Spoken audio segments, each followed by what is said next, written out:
Here is a General Electric Deluxe 2-line speakerphone with 12 number memory, model 29418GE1.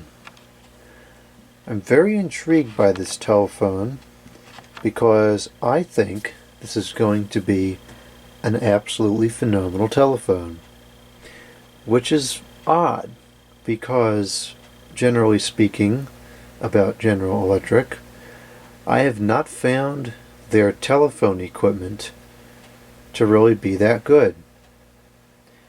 They use primarily Thomson and Atwinks as their OEMs over the last couple of decades, and they largely seem to be plagued with problems. A lot of the cordless phones during the 5.8 gigahertz and the deck sticks era made by Thomson had horrific displays. It was as bad or even worse than VTech or the Vetch was. And a lot of the earlier Atlinks products from the 2.4 gigahertz era just seemed to flat out quit. Some of the 900s, I guess, were okay, but generally I just haven't found it to be all that great. Additionally, I've not found line-powered speakerphones to be very good either. And oddly enough, the last line-powered speakerphone that I've used that was really, really good was a General Electric model very similar to this. And in fact, it was so good, I would go as far as to say that particular model was the single best line-powered speakerphone I've used to date by far. It was an excellent speakerphone, and it came at such a shock because it was a form factor that notoriously doesn't deliver, and it was a brand that notoriously doesn't deliver. So let's see what we have here. Maybe this one will be just as good. Maybe it will totally stink like many of the other General Electric telephones.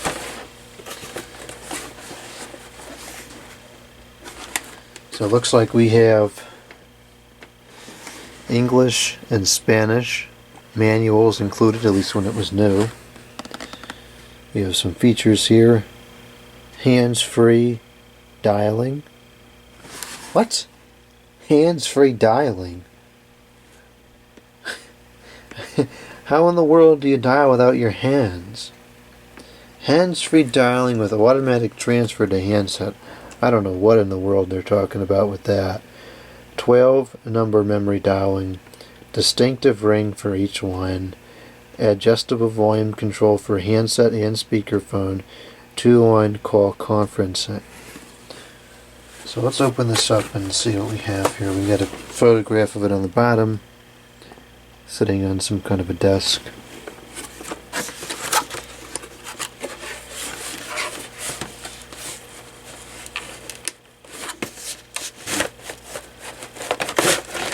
Okay, there's the base. It's a new handset port included. This is an AT&T. This has nothing to do with the phone. The seller just put those all in there. There's the handset. Unfortunately, it's missing both the piece of, or is it missing? No, it's just missing the piece of paper that would go there. If somebody was so inclined, you could probably scan this and reprint it out. I'm not sure I'm so inclined to do that. It is also missing the bracket for sitting on the table, and so it's very wobbly. So if this turns out to be a good phone and I want to use it, I'll probably have to take a piece of hot glue and stick that on there. I did that to another telephone. In fact, this telephone right here I did that with. It's still holding up phenomenally to this day. So, let's see if this needs batteries or anything like that. Don't think that it does. Doesn't appear like it.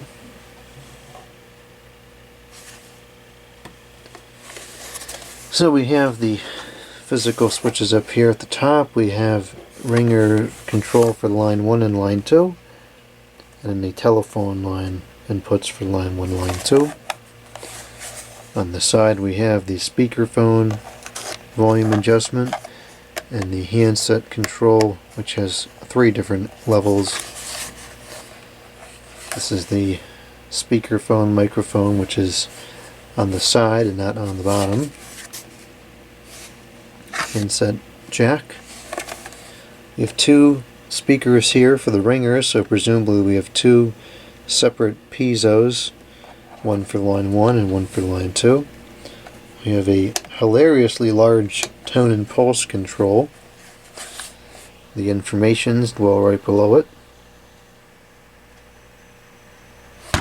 Oh great, made in China. Ooh.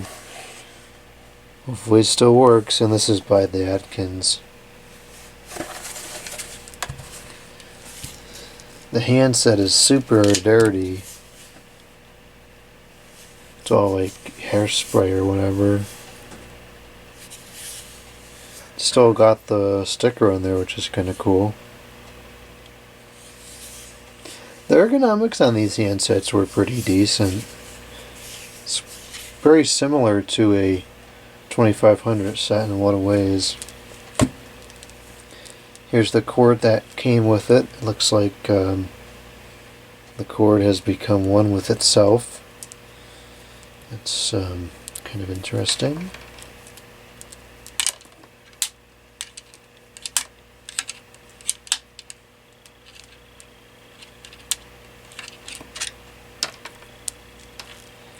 Okay.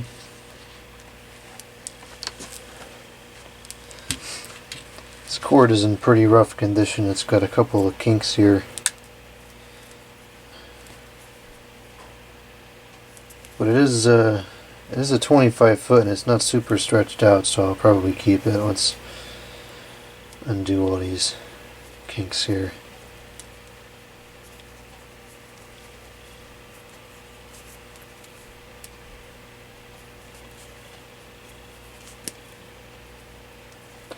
It's not really a good way to do this that I know of.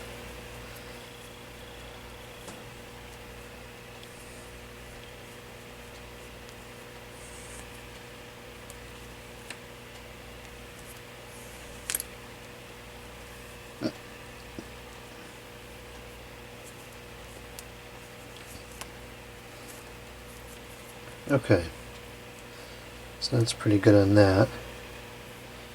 It's all kind of wonky, but whatever, it'll serve its purpose. This side's a little better. We'll put this side into the handset. Let's put it in correctly.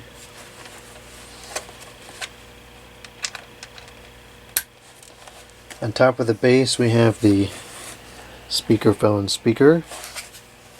They're all plastic buttons with a decent feel to them. I mean, they're not great, but they do have some feedback. These are all physical buttons, line 1, line 2, conference, and then hold, which just takes both lines off.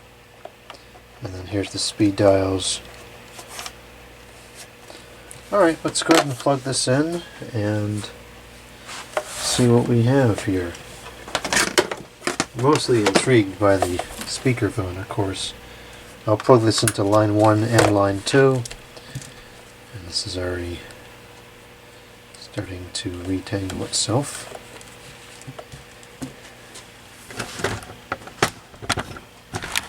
Okay, let's start by ringing it up on line 1. You can hear what that ringer sounds like.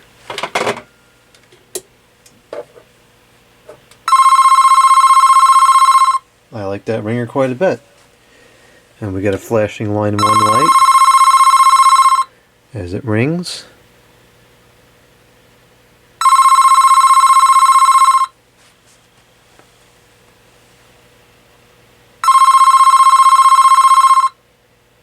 Kind of fades away as it stops ringing.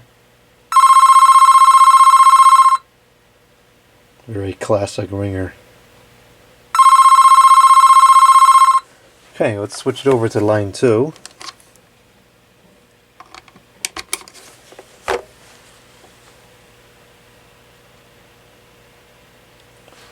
The ring must be off. It is. Sounds pretty much the same. There is a difference, but not much. And I talk about distinct ring, that's not very distinct at all.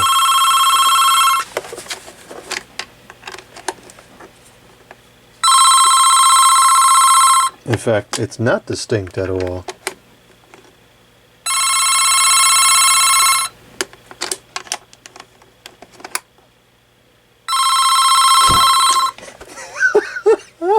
There's like a couple of hertz difference. That's it.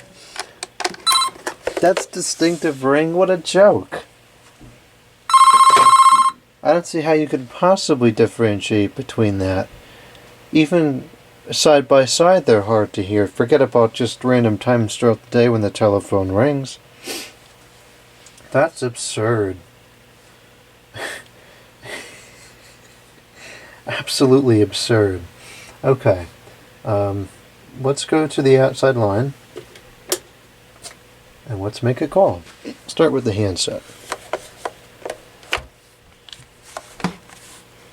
It appears to be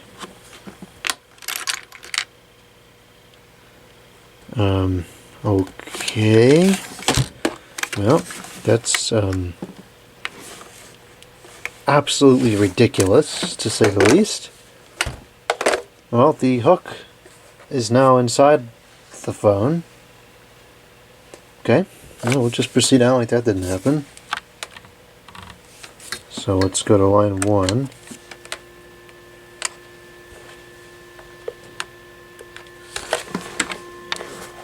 And it's coming out the speakerphone,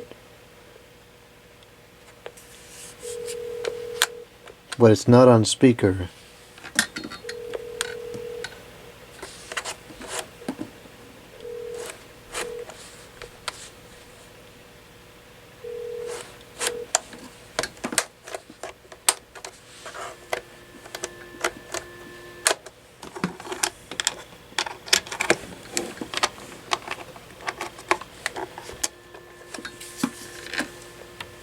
The handset is just completely dead. It doesn't do anything. There's no feedback to it, nothing. And both of these volume controls are affecting the speakerphone, which is so quiet, it's hardly audible.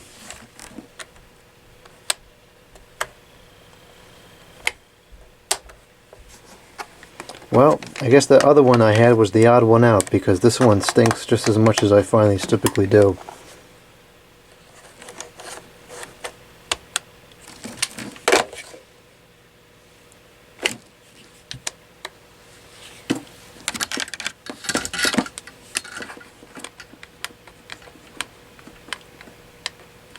It's not even grabbing the line anymore.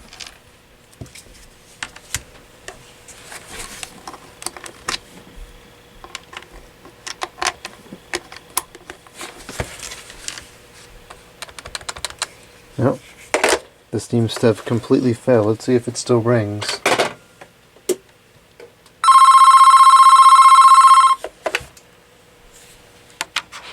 It grabbed the line according to the simulation device, but it's not doing anything.